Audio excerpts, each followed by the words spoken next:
In this lesson, at first, we will go through GCP account creation process. Then, using this specific account credentials, we will install and configure the GCloud CLI in our local system. Once the CLI is set up, from IntelliJ IDEA, we would create a Java-based GCP Cloud Function project and we would run that locally. After running, we would locally debug this particular project from IntelliJ IDEA. Once local run and debug is complete, we know the functionalities are working as expected.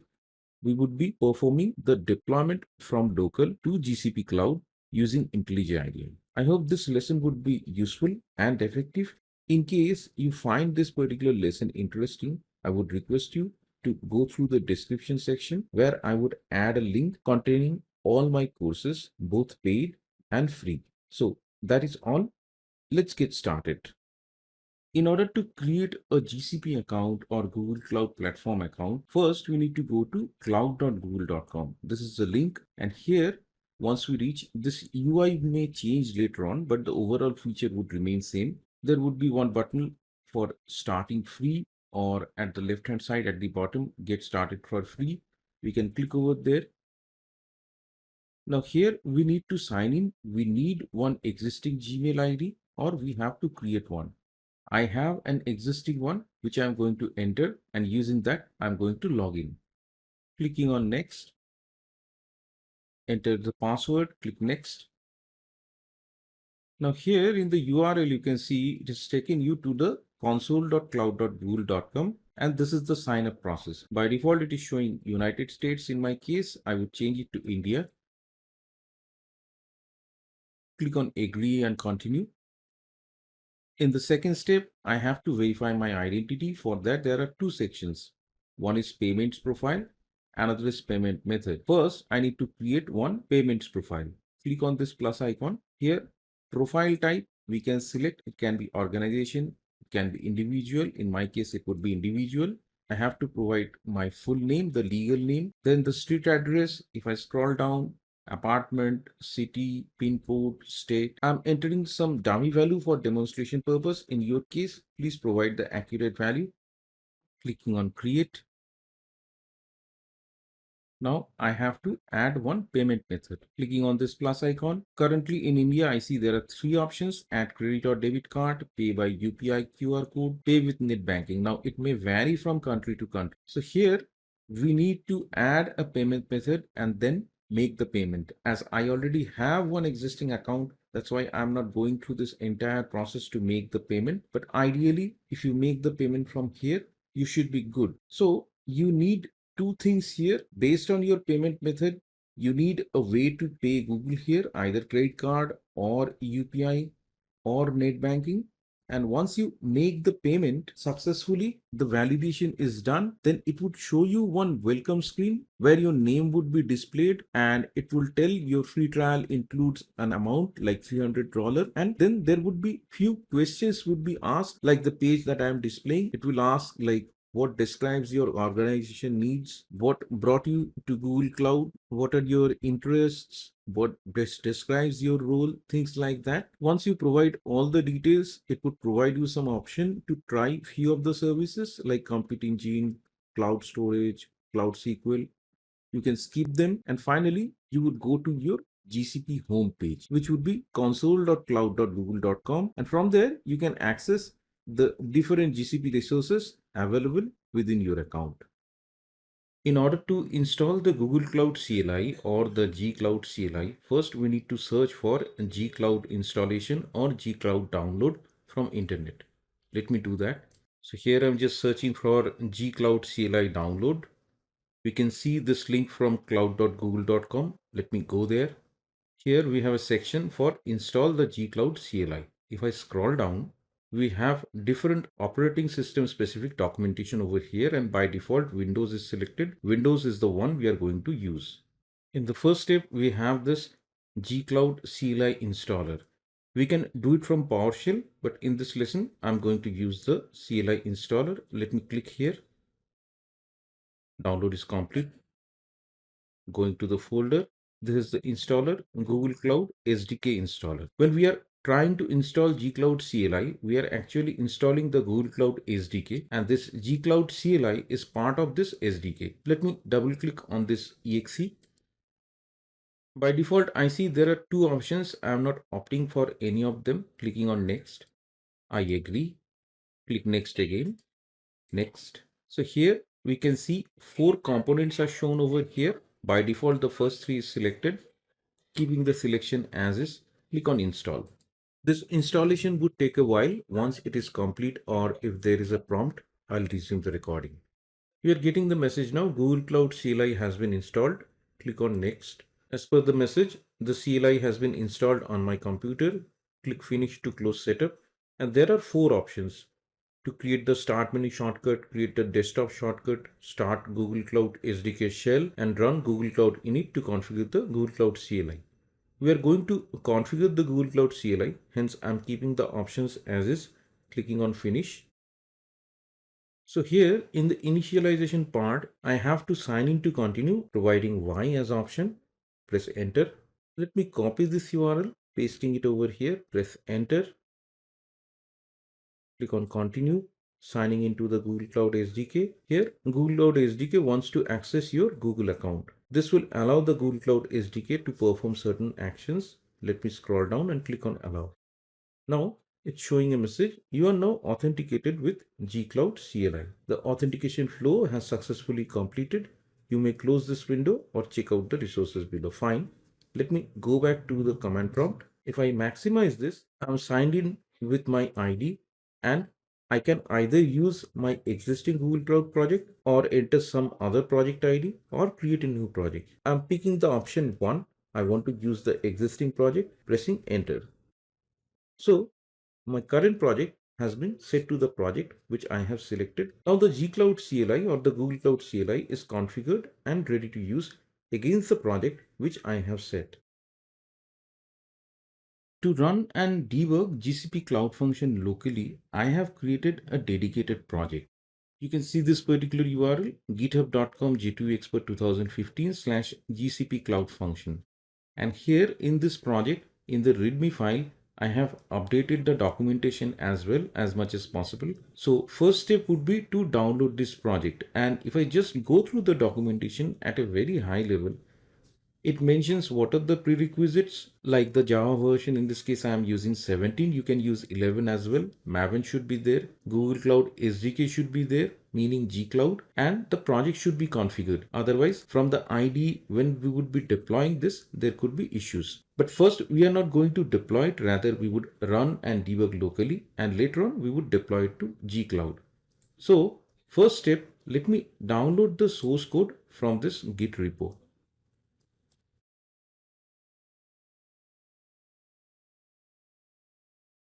Going to the download folder and let me extract the zip file.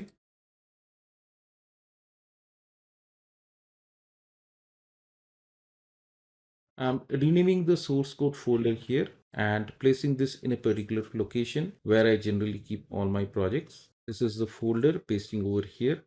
Now from IntelliJ IDEA, I can point to this particular project, clicking on open, selecting the project, click on OK.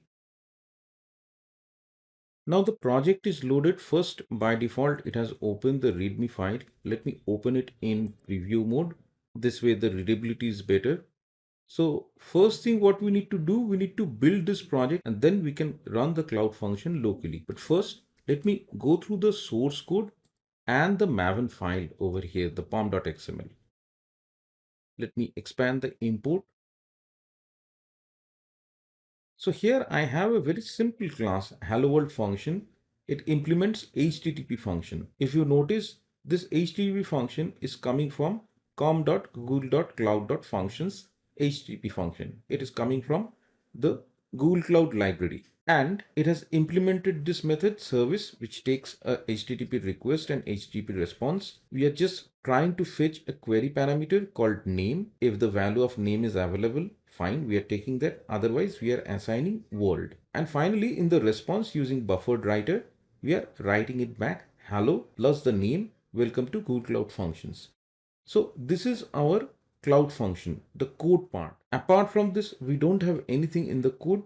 And in the pom.xml, this is the most important part. This is the Google Cloud Functions framework, which we are using. At the top, we have its version mentioned. This is the one which helps us and which is mandatory for running these functions locally and also for deployment. Next, we have JSON. We can ignore it. We are not using over here. And another part, if I come down, we have this Apache Maven Shade plugin. It helps us to create a Uber jar in case you have multiple jars which you are using in your Google Cloud function. In that case, you need to create one Uber jar and then you need to deploy that to Google Cloud. In that case, this Shade plugin is required. Scrolling down, this is the Google Cloud Functions Maven plugin, which is mandatory for local execution and debugging. This is also very important, and here what I have done, I have specifically mentioned the function target over here, the fully qualified class path org.example.helloworld function. If we use this when we invoke a specific Maven command mvn function, this particular class and a specific method will be executed. Otherwise, in the command, we have to mention the function target. By default, we have mentioned this function target over here. Now, this is all about the code and the dependencies. Again, if I iterate, this Maven plugin is very important when we want to run it locally. And also in the dependency, this particular dependency, which is functions framework API. These two are critical. And in case of deployment, we have the Shade plugin, which we use to create Uber jar. Now, going back to the README file, first we are going to perform Maven clean and package, and then we are going to run this function locally. We can use this one and this one. In the second one, we are explicitly mentioning the target. As I told you, we have this target, function target, already mentioned over here in Maven plugin. So we can easily use the first option. As here I have the function target as this. If I go here, I can use the first one because in the Maven the function target is already mentioned. In case it is not, then we have to run this one. Let me go to terminal from IntelliJ IDEA, clearing the screen, performing Maven clean package. Build is successful. Next, we are going to run the function locally. One thing I wanted to mention over here, in my case, I'm using JDK 17 and my IDE in this case has picked up my local SDK or JDK successfully. In your case, you can just check your project structure and just see under project settings project whether the proper SDK is selected or not. In case it is not, you have to point it to the correct JDK location. Clicking on cancel. Next step, I'm going to run this Maven function colon run. Now, what is this function colon run? As we have used the Maven plugin under this Maven tool section, if I expand this under plugins, here we have this function. Let me resize all this a little bit. Now, if I expand this under function, we have three options: deploy, help, run. This run we are going to use. Clear screen. Let me minimize this and resize this a little bit. Running mvn function colon run. So with the help of the plugin, what we are going to do, we are going to run this GCP Cloud function locally. So what this process does, it starts a local HTTP server running on port 8080. Hence, it allows us to run, debug or test locally instead of directly going into GCP Cloud and testing over there. So that is the benefit of this particular plugin. Now, as our local service is up and running, we are going to test it. Now for the testing part also, I have updated the commands over here. Let me just copy and paste. We can use this one, copying this. I'm going to open another local terminal, or I can do the same thing from browser as well. Clearing the screen, just doing a curl over here. We are hitting this URL localhost colon 8080 and sending one parameter called name with the value Java. And it should give us a response back. If I go back to the code over here, it should give us this particular string: hello Java, welcome to Google Cloud Function. Let's see how this goes.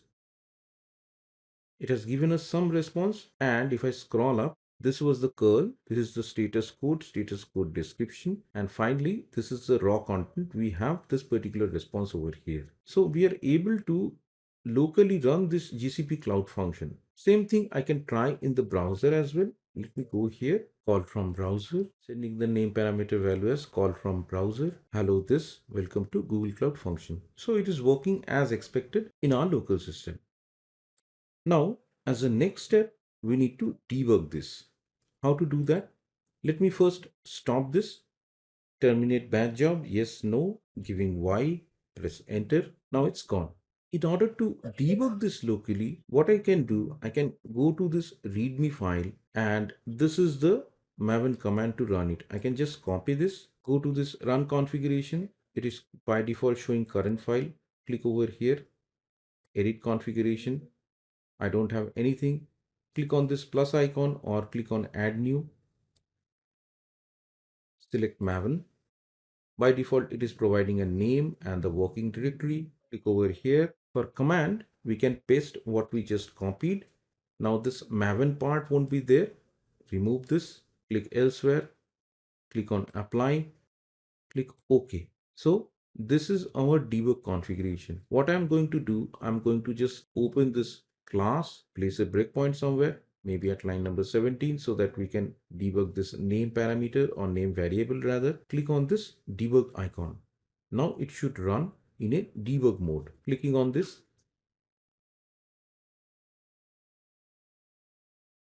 now the program has started in debug mode. What I can do, I can again invoke curl, or I can just go to browser and invoke this. I'm changing this value, just making it debug test. Press enter. If our debugging process works correctly, then the breakpoint should be hit.